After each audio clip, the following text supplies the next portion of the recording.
Astrid di channel Serious Journey. Jadi program kalian adalah Serious Info.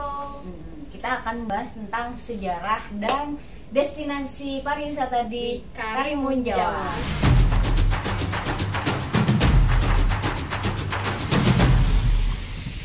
Kita akan bahas pertama yaitu asal muasal nama dari Karimun Jawa.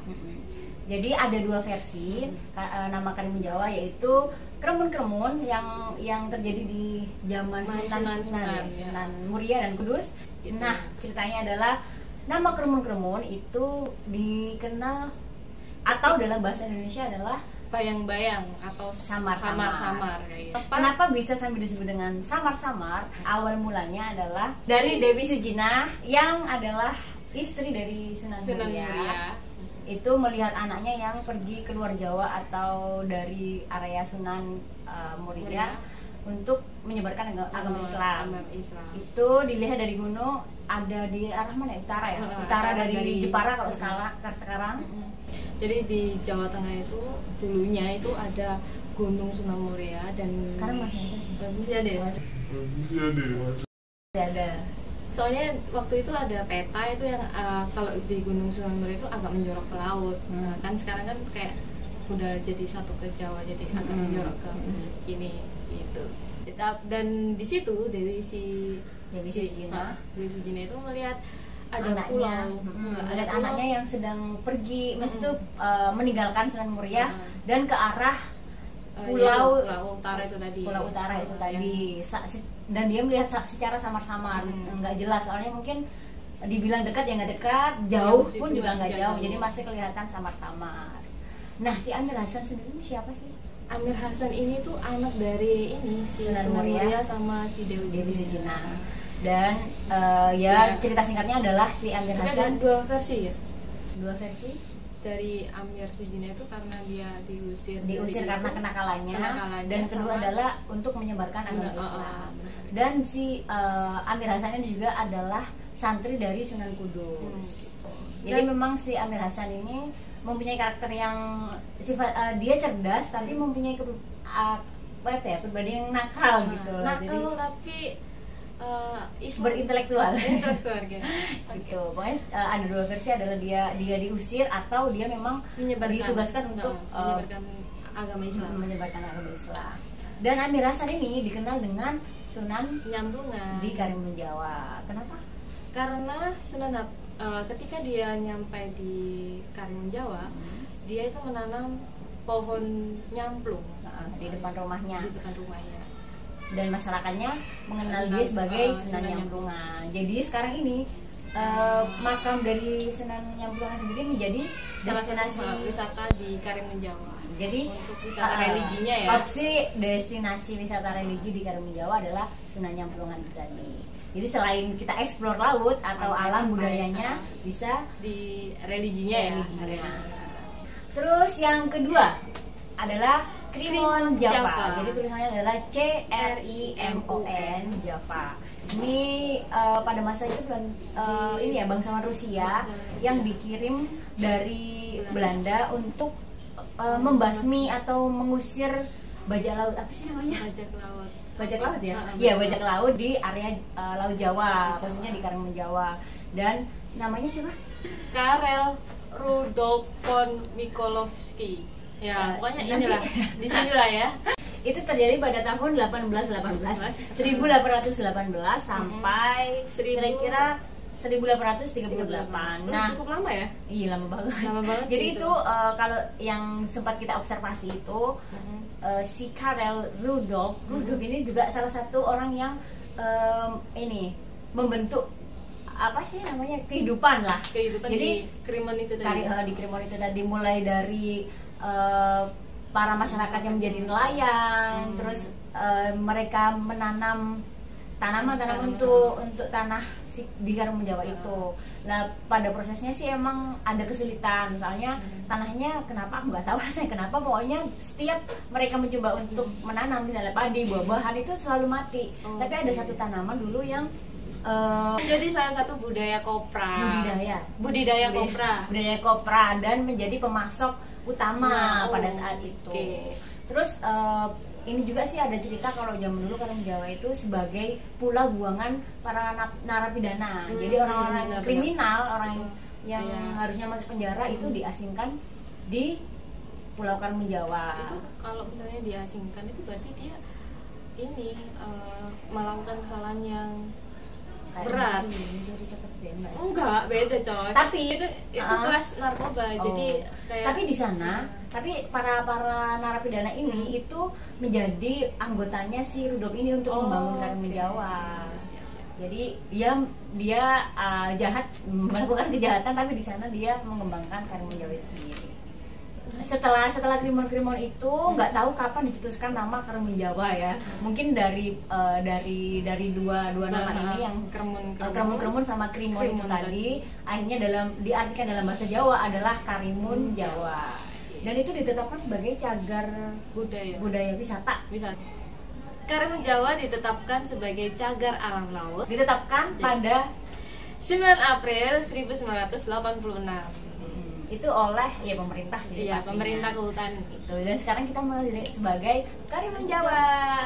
Dan sampai sekarang itu menjadi masih ada sebagian wilayahnya itu sebagai lahan konservasi iya sih. Jadi nggak semua pulau yang ada di Karimun Jawa, dari 27 pulau itu ada beberapa itu yang masih lahan konservasi. Oke, sekarang kita masuk ke pulau dan lahan Karimun Jawa. Nah, di Karimun Jawa ada 27 pulau dan 5 diantaranya itu yang berpenghuni. Yaitu pulau apa aja? Bentar, aku nyontek ya. Jadi lima yang berpenghuni adalah Karimun Jawa, kemudian Nyamuk, Parang, dan juga Genting.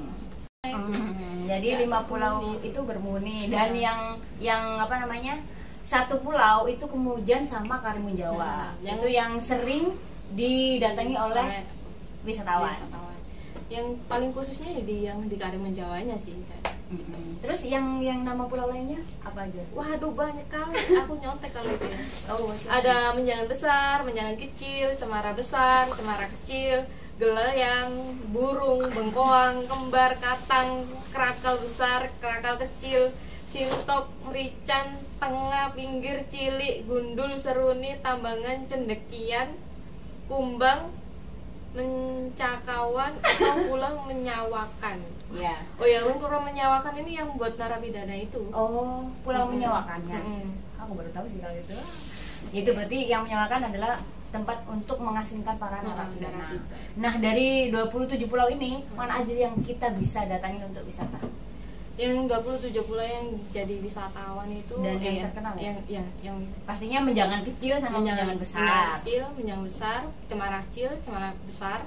Terus ada Pulau Gosong, cuman nggak termasuk salah satu pulau yang besar ya itu karena Pulau Gosong itu kayak di tengah laut, dia titik gitu. Jadi hamparan pasir putih aja sih sebenarnya, kayak Noko gitu tadi. Kayak gitu. Jadi Pulau Gosong itu bisa ada dan bisa tiada, tergantung pasang dan surut laut. Air lautnya kayak gitu. Tapi yang paling bagus nih kira-kira di mana untuk destinasi wisata di pulau-pulau itu? Paling bagus ya kalau saya ya di Menjangan Kecilnya sih. Jadi Menjangan Kecil itu ada dekat sama Pulau Gosong itu tadi. Jadi kalau mau ke Pulau Gosong itu bisa jalan. Oh, itu Pak kalau lagi surut. Lagi surut. Itu terus kira-kira di Karimun Jawa itu dihuni oleh siapa aja sih? Apalagi dari sejarahnya kan ada dari Sunan Muria juga, ada zaman Belanda yang dia narapidana yang diasingkan ke sana. Kalau sekarang suku apa aja yang hidup di Karimun Jawa? Ada suku Bugis. Setahu saya ada 5 ya. Bugis, Jawa, Melayu, terus Bajo sama Butun. Nah, Butun ini yang kayaknya mendominasi ya. Dan bahasanya emang khas gitu. Khasnya Kremun atau Karimun Jawa ya. Oke. Terus sekarang kita membahas ke topik ketiga. Ketiga adalah tentang budayanya. Kira-kira ada budaya apa aja sih di Karimun Jawa? Ada beberapa macam dan itu masih khas Jawanya ya. Jadi ada reog, ada rebana, kayak santri-santrinya, samproan kayak gitu. Terus ada pelepasan penyu kayak gitu. Oh, itu budayanya juga ya? Salah satu budaya juga. Soalnya kan di Karimun Jawa itu juga ada penangkaran. Bukan penangkaran. migrasinya penyu. Oh, migrasinya penyu. Oke, jadi budaya-budaya pelepasan penyu, terus apa? Pelepasan perahu, terus iya beneran. Oke. Tapi dibalik lagi sih perahunya, paling nggak mungkin dilepas kita aja. Ya masih. Iya. Enggak, itu kayak apa arak-arakan gitu loh. Oh, arak-arakan. Jadi itu terjadi di Malam Suro. Malam Suro. Itu sakral juga di agama Islam sih. Mungkin itu juga serangkaian acara untuk berziarah kubur atau wisata religi ke Sunan Nyamplungan. Gitu. Itu tadi sih sejarah tentang budaya, lokasi dan pulau. Nah, kita mau memberikan informasi sedikit tentang destinasi wisata dan juga akses untuk menuju ke Karimun Jawa. Jadi kalau untuk ke Karimun Jawa sendiri, kalau dari Pulau Jawa itu startnya itu sekarang itu hanya ada di Pelabuhan Jepara, Kartini tepatnya gitu. Kalau untuk yang di Semarang itu kapalnya masih di pending, jadi semua dialihkan ke Jepara kayak gitu. Jadi untuk jalur laut kapal itu melalui Jepara semuanya. Jadi semua akses harus di Jepara. Jadi kalau dari Jawa mau ke Jepara bisa lewat transportasi bis kali ya. Oke, jadi alternatif untuk jalur laut ke Jepara apa sih namanya? Pelabuhan Jepara, dan alternatif kedua adalah naik pesawat. Itu bisa dari Surabaya. Iya, Semarang sama Surabaya. Sama Jakarta bisa nggak sih? Nggak bisa, terlalu jauh. Oh, terlalu jauh. Berarti ke Semarang atau ke Surabaya? Cuman ya sekarang dari Surabaya nggak terlalu banyak. Mesti ada ya? Mesti aja. Soalnya bandaranya juga nggak sih? Masih pembangunan. Jadi paling yang tetap yang sering ada jadwalnya adalah di Semarang. Bandara Semarang.